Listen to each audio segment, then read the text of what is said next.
Welcome back to our next spooky episode of Beyond the Panels. So I kind of have a twofer this week. We are doing Lovecraftian and cosmic horror because they both kind of go hand in hand. So Lovecraft is the one that kind of began the whole cosmic horror thing. He's the one that created the Cthulhu mythos that was taken up by other authors at the time and continued to present day. Now this one I know Mick spoke about on their Reader's Advisory show, if you have checked that one out. But this is an anthology of some of Lovecraft's short stories that was adapted by Gail Tanabe in Japanese and then translated back to English. So this one has the Hound. Let's see, I've already forgotten. So it has the Hound, the Temple, and the Nameless City. So lots of creepy elder god, cannibalism, demons, all that fun stuff.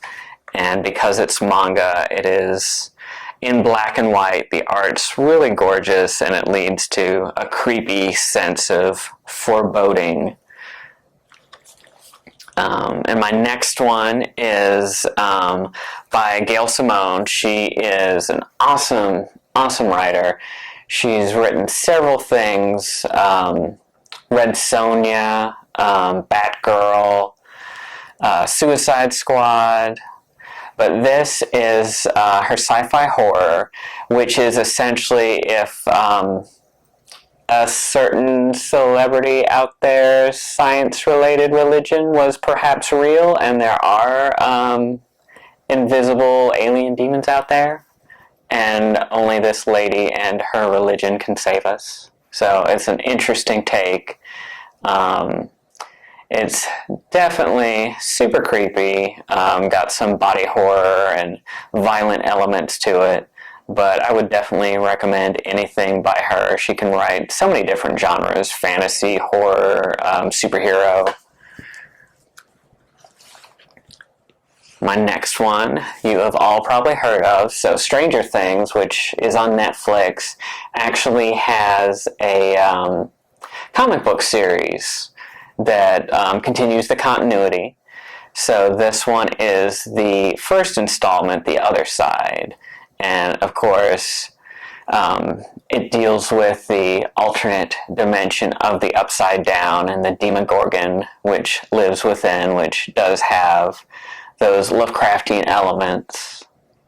But if you're a fan of the show, you'll definitely be into the comic. There are 2 volumes. One is about the series proper. The second one is about the telekinetic experiments that the government put on as like a prequel to the show. My next one was on a bunch of the best of lists a couple years ago. It is a new tale in the Aliens universe, which of course, Aliens is an awesome horror movie. Some people debate if it's horror or just straight sci-fi, but the original, at least, is a really creepy, suspenseful, claustrophobic tale. And so this is very much in the same vein of isolation horror. You're out there with something stalking you in the unknown.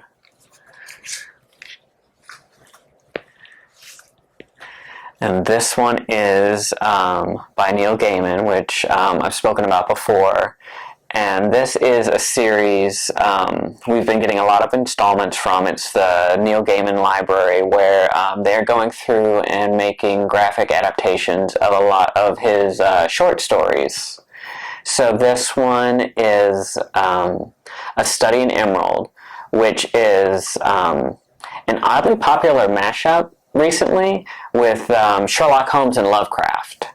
So this has to do with some old god goodness in London, and Sherlock is investigating. And if you like more of Neil Gaiman's spooky stuff, there is several different ones that we have in the collection. One of my favorites is I'm going to see if I can remember off the top of my head, because it's a very long parody title, but it's the Forbidden Brides of the Faceless Slaves in the Secret House of Dark Desire.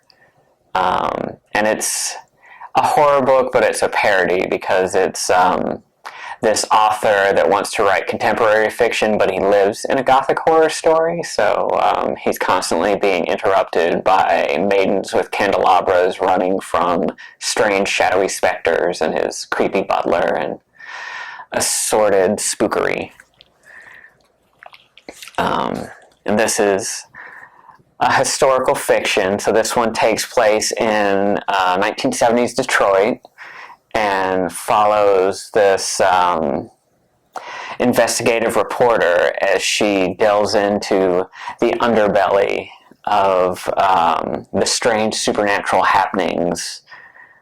And she is haunted by the death of her husband that died in a spooky, shadowy, Lovecraftian way. And she has to come to terms with all the strange happenings. And it's very grim and gritty,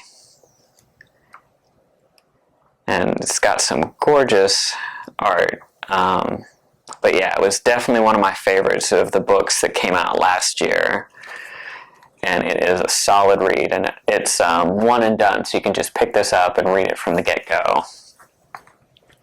And my last one is by the same creative team that wrote Chew, which is a very popular, really quirky,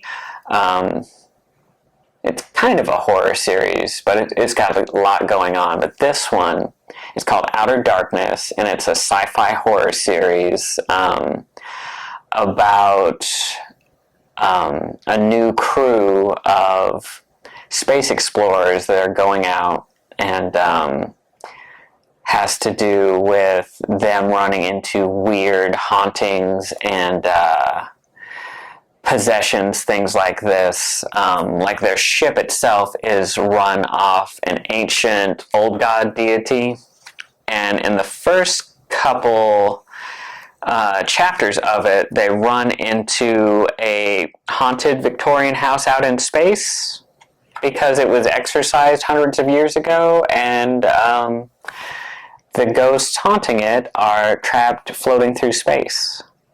So it's a very tense, interesting read.